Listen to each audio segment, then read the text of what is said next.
Hello everyone, welcome to mister G tech Tamil. இன்றைக்கி நம்ம இந்த வீடியோவில் என்ன பார்க்குறோன்னு பார்த்தீங்கன்னா, உங்கள் ஆண்ட்ராய்டு மொபைலை எப்படி ஃபேக்டரி ரீசெட் பண்ணுறது அப்படின்னு சொல்லி தான் பார்க்குறோம். ஸோ உங்கள் மொபைல் வந்து அடிக்கடி ஹேங் ஆகுது, இல்லை எல்லா டேட்டா எரேஸ் பண்ணணும், புது மொபைல் மாதிரி வேணும் அப்படின்னா எப்படி ரீசெட் பண்ணுறதுன்னு பார்த்துடலாம். ஸோ இது ரொம்ப சிம்பிள் தான். உங்கள் மொபைலில் செட்டிங்ஸ் வந்து ஓப்பன் பண்ணிடுங்க. செட்டிங்ஸ் போயிட்டு கீழே ஸ்க்ரோல் பண்ணிட்டே வந்தீங்க அப்படின்னா சிஸ்டம் அப்படிங்கிற ஆப்ஷன் இருக்கும். சிஸ்டம் போயிட்டு அட்வான்ஸ்டு அப்படிங்கிற ஆப்ஷனை நீங்கள் கிளிக் பண்ணணும். இல்லை அப்படின்னா நீங்கள் டேரெக்டாக மேலே பார்த்தீங்கன்னா உங்களுக்கு சர்ச் ஆப்ஷன் இருக்கும். சர்ச்சில் போயிட்டு ரீசெட்னு கூட நீங்கள் சர்ச் பண்ணி எடுத்துக்கலாம். சரியா, ரீசெட் கொடுத்தீங்க அப்படின்னா உங்களுக்கு இந்த மாதிரி ஸ்க்ரீன் வரும். இதில் பார்த்தீங்கன்னா ஃபேக்டரி ரீசெட் கொடுத்துருப்பாங்க. Erase all data factory reset அப்படிங்கிற ஆப்ஷன், அதை டேப் பண்ணிக்கலாம். அதை டேப் பண்ணிங்க அப்படின்னா கடைசியாக எரேஸ் ஆல் டேட்டா வந்துடும், ஃபேக்டரி ரீசெட். ஸோ இப்படியும் பண்ணிக்கலாம்.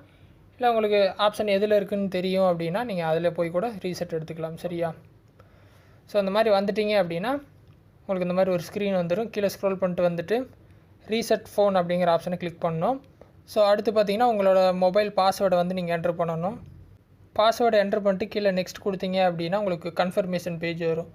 Erase all your personal information and downloaded apps, you cannot undo this action அப்படின்னு சொல்லிட்டு கடைசியாக ஒரு ஆப்ஷன் வந்து கொடுத்துருப்பாங்க.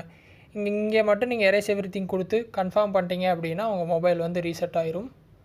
ஸோ ரொம்ப சிம்பிள் தான் உங்கள் மொபைலை வந்து ரீசெட் பண்ணுறது. டேரெக்டாக செட்டிங்ஸில் போயிட்டு ரீசெட் அப்படின்னு சொல்லிட்டு நீங்கள் சர்ச் பண்ணாலே அந்த ஆப்ஷன் வந்துடும். அதில் போயிட்டு நீங்கள் கன்ஃபார்ம் ரீசெட் கொடுத்தீங்க அப்படின்னா உங்கள் மொபைல் வந்து சுவிட்ச் ஆஃப் ஆகிட்டு ஒரு 5 மினிட்ஸ்லேயே ஆன் ஆயிரும்.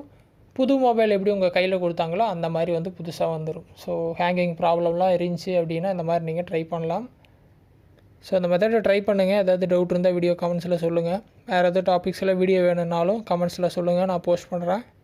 ஃபஸ்ட் டைம் சேனல் வந்துருந்தால் சப்ஸ்கிரைப் பண்ணி சப்போர்ட் பண்ணுங்கள். இன்னொரு யூஸ்ஃபுல்லான வீடியோவில் உங்களை நாளைக்கு சந்திக்கிறேன். நன்றி, வணக்கம்.